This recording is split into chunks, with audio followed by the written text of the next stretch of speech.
الحمد لله رب العالمين وبه نستعين على أمور الدنيا والدين وصلى اللهم وسلم على سيدنا محمد وعلى آله وصحبه أجمعين.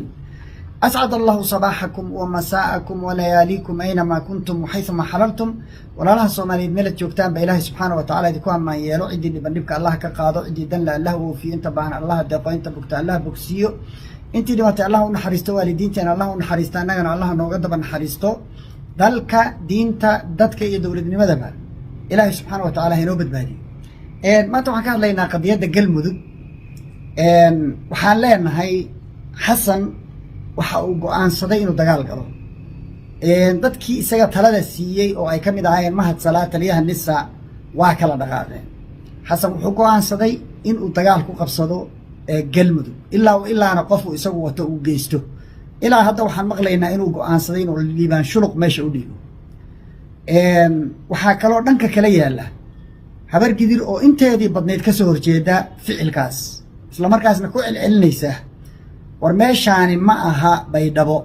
waxaan ognahay baydhabo ilaa iyo hadeer madaxweynuhu kuma guulaysan wuxuu ku fashilmay jubbaland wuxuu isku qaaday baydhabo wuxuu burburiyey nidaamkii ka jiray oo federalismka ahaa madaxweynuhu waa madaxweynihii hore dowladnimadiisii dhacday waxba yaraatee maandhayda ama awooda uu haystaa ma jirto aan ahayn inuu khasbayo ciidamada oo uu yacni u dhaqmayo sidii warlord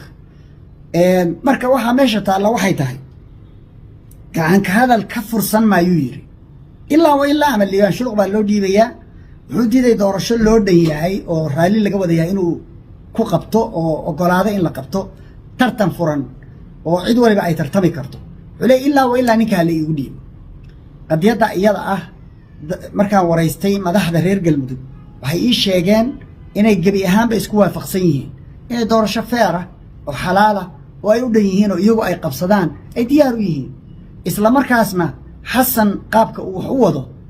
keliya ay ka dhalanayso in la islaayo oo dhiig daato xasan waxaa u sahlan dadka noloshooda inuu dhibaateeyo dadka laayo dhiig inuu daajo u sahlantahay inuu hanti boobana waa u sahlantahay kelmad baan marka oranayaa yaan ku oranayaa kelmadda habar gidir baan ku leeyahay anugu markaan hadlayo waxaan ka hadlaa dadka shacabka dantooda dantiina waxay ku jirtaa waxaad idinku rabtaan inaad qabsataan gobonnimo maaha in wax lagu yeeriyo xasan hadduu naf leeyahay ciidan wato xoog leeyahay ha xoreeyo dhulka ay degaan reerihiisu kulligeed shabaab ba haysta xasan hadduu macno leeyahay doorasho ummaddu ay u dhantahay ha qabto xil baa loo dhiibee xilkii ama ha ku guulaysto ama ha wareejiyo xasan hadduu macno leeyahay ummadda hantideeda ha u daayo dadka guryahooda ha u daayo xasan yacni nina oogadiisa biyo kama hagradaa leeyahay hadduu macno leeyahay isagay ka muuqan lahay xasan waa nin ay kaga soo hartay mooryaanayn iyo boob iyo handadaad habar gidir waxaan leeyahay dad soomaali dadka la yidhaahdo macno kale agtooda ayaa tihiin anigu waxaan qabaa xasan waa og yahay inuusan xoog idinku muquunin karin inuu idinka dhex kalluumaysto inuu isku dayo waan ogahay inay ilaa hadda u shaqayn laadahayna waan ogahay runta u sheega odayaashu ha hadleen iyagoo qabiilkooda matalaya hanoo imaan ha yidhaahdeen adeeroo meeshaada naga joog haddaad run sheegaysid waxna qabanaysid ummadda hantideeda u daa ninka masaajidada burburinaya wax uu xeerinayaa ma jiro carruurta maxastaa ninka cagafcagafta gelinaya saddexda habeenimo ninka qabuuraha u dhacaya nin aan waxba xeerinayn oo adduun iyo aakhira midna aan loogu imaanayn weeye xasan inaad la hadashaan inaan caanaha gacantiina ku jira ama weelkiina ku jira laydinka daadin inaan idinka laysku kiinlayn ciidamada la soo abaabulay ee dhuusamareeb la keenay ama horey u sii joogay kelmad baan iyagana leeyahay xasan waa dhacay maandhayd iyo awoodu amar idinku siiyo dagaal iyo masiiri go'aamo masiiri uu ku qaato xasan ma haysto haddaad dhiig daadisaan idinkaa u maxkamadoobaya cid idinka yeelaysa xasan baa amarna siiyey ma jirto dadkiina ha laynina dadkiina ha dhibaataynina ummadda shacabka baad u dhaarateen inaa ilaalisaane uma aydinaan dhaaran mooryaan warlora oo xabad la ordaya oo dhiig daadisa inaad u shaqaysaan mana ahidin mooryaan ma ahidin ee waxaad tihiin askar qaran is ilaaliya oo isxakameeya warkayga qaata sharaftiinna iyo mustaqbalkiina ha ku ciyaarinina ninkii dagaaladaa ka qayb qaato dadkaa lahaya waana la iska dhicinayaa marka horeba inaysan adkaan oo guulaysan bay u badanta hadday guulaystaan oo adkaadaanna berri baa la ismaxkamadaynayaa nin alla ninkii sarkaal oo ciidan amar ku siiyay inay weeraraan dad shacaba ha ogaado isagaa u dhutin doona habargidirna waxaan ugu celinayaa mar kale ummadda iyo xasanba waxaa tustaan waxa aad tihiin ama ummaddu idiin taqaan iska dhacsha ninkaas gardarru ku socdaa aniga dulmi layma tuso weligay waxaan u hadlaa dadka dulman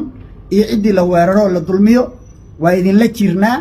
haddaanu nahay Soomaali garabkiinaan taagannahay